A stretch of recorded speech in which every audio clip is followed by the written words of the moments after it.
Pretty good. Caleb, that's a hell of a first chapter to write.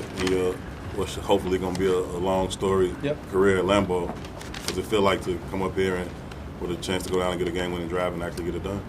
Yeah, it's you couldn't ask for a better way to end the season.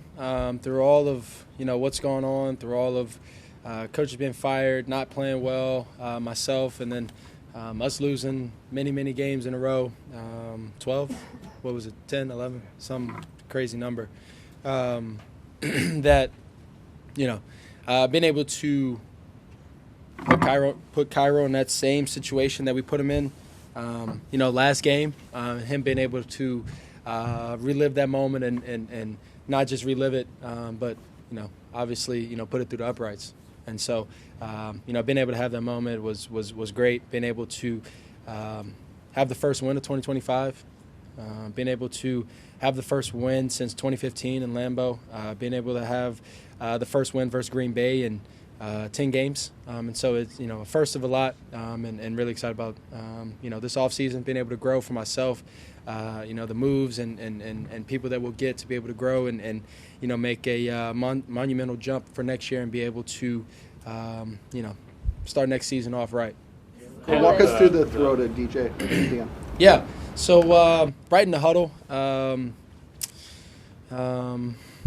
we call the first play. They call a timeout, and I see obviously why they called a timeout. They had DJ one-on-one with no over-the-top help, and so it's probably not the position that you want to be in, at the end of the game. And so, they call a timeout, and I tell DJ in the huddle, if they press you like that again, you'll run a vertical, a go ball, and then if they get outside leverage, we'll run a glance or a 5-step and snap it off. And told DJ that in the huddle, you just made sure that we were on the same page, so we can go and execute. And then after I told DJ that, told everybody that it's down clock, and then once DJ catches it, we'll have to run up there, clock it, and then put it through the upright, and that's what happened.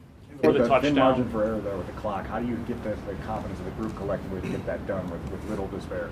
Yeah, we practice it all the time. We've throughout this this season. I know there's been times throughout the season where we've marched down the field and in 2 minutes over and over again, and whether we put ourselves in position for field goals or put ourselves in position to score, we've done it. I would say I think 5 times this season, and those situations didn't go our way, whether it was the Hail Mary or a bunch of other things. So being able to do it this way, being able to end the season off the right way. Like I said, being able to have the first win of 2025 versus Green Bay on a 2-minute drive, couldn't ask for a better way. 32-yard touchdown play to DJ Moore. On that drive, you had a couple of third down conversions. I think they were both to DJ Moore. How fine of a line is it on these drives in that stadium, in that position?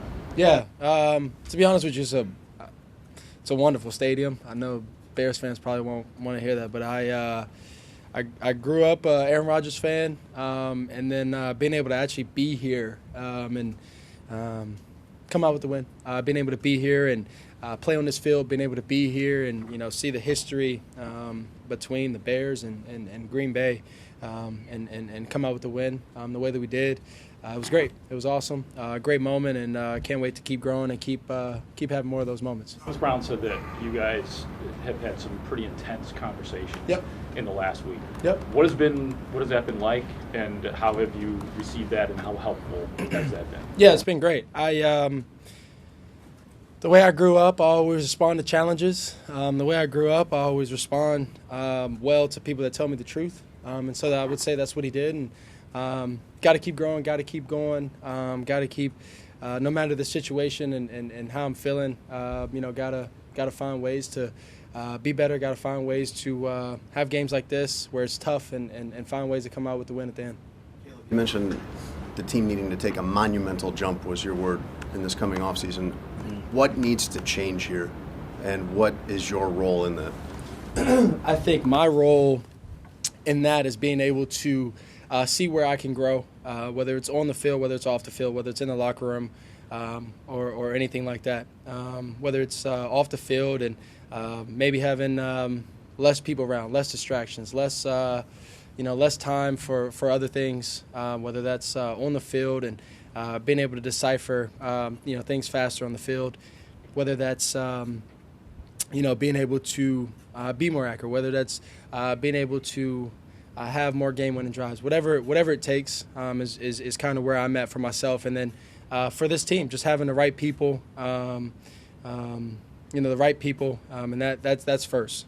Before schemes, before the type of player, 6'5", and this and that, having the right people here, whether it's a locker room, whether it's the people upstairs, coaches, whatever the case may be, just having the right people overall in the building to be able to help grow the culture. Because I believe TB's probably said this, but culture is people, and so being able to have the right people in the building, being able to start there, and then from there you can grow. You can from there have the right people with the right scheme, and you make monumental jumps from there. Do you think you'll be more proactive and assertive in setting the tone next season? Absolutely. I think being able to watch, being able to see all of what goes on this first year was big for me. Like I said early on, being able to sit back and learn, how to lead in this league, how to, what's needed, what's not needed, what to do, what not to do, and things like that.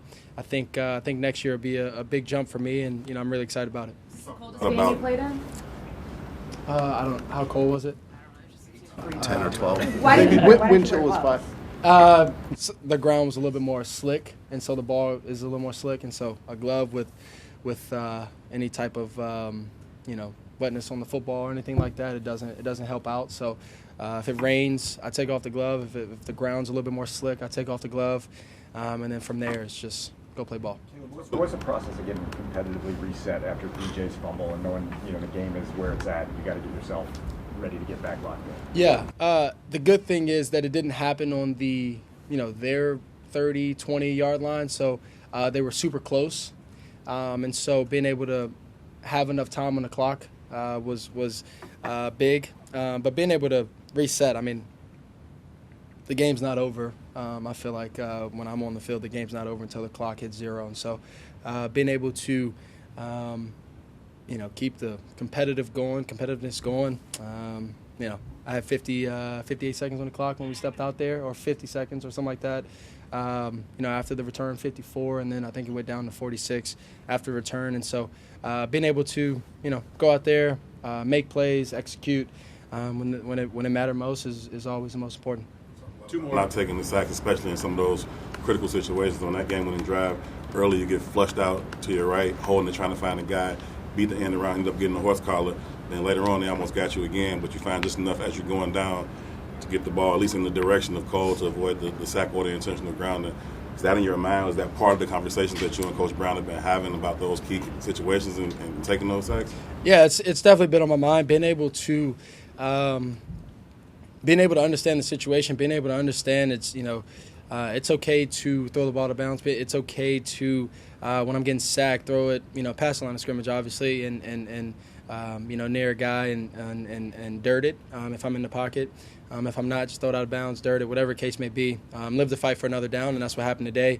I think it was 20 seconds on the clock when I threw the first one. If I got sacked right there, the game was over. And so being able to understand the situations and knowing how much time I have and where my hots are, if I have to dirt it and things like that is a part of the growth. And I got to have more of those moments throughout next year and the years to come. So live to fight for another down.